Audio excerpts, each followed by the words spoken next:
Çinari i Hoxhdheut është një nga monumentet e rralla natyrore që kanë mbetur në Shkodër, me një lartësi prej 20 metrash dhe mbi 200 vjet jetë. Ai konsiderohet një nga pemët më të rëndësishme të qytetit. Ky rrap shekullor mban statusin monument kulture i kategorisë së parë dhe lidhet me figurën e Hoxhdheut, i njohur si bamirës dhe pajtues gjaçesh. Studiuesi Zamir Tafilica thotë se pema është në gjendje shumë të mirë dhe ka ende shumë vite jetë përpara. Nëse shohim sot aktualisht këtë pemë kështu nga pikpamja fizike, do të kuptojmë se kjo ka më shumë kohë për të jetuar se sa kohë që ka jetuar.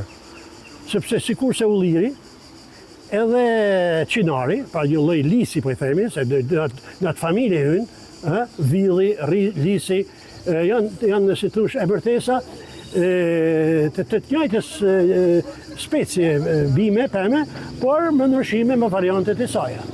Dhe Shkodra ka kanë pasur shumë qoftë në periferitë e qytetit, në luginën në dy anët e lumit Buna. Tafilica apelon për më shumë kujdes ndaj këtij monumenti natyror në mënyrë që ai të ruhet për brezët e ardhshëm. Lypet i kujdes në vazhdimsi nga strukturat e shtetit, sidomos nga bashkia e qytetit, që ka për detyrë primare, bashkë me Institutin e Monumentet Kulturës dhe Drejtorinë Rajonale të saj, që këto të mos degradojnë, që këto të zhvillojnë banjetin e tyre. Dikur në Shkodër kishte disa qinarë të tillë, të cilët shërbenin si vende kuvendesh dhe takimesh për banorët. Sot qinari i Hoxhdheut mbetet një dëshmi e gjallë e historisë dhe traditës së qytetit.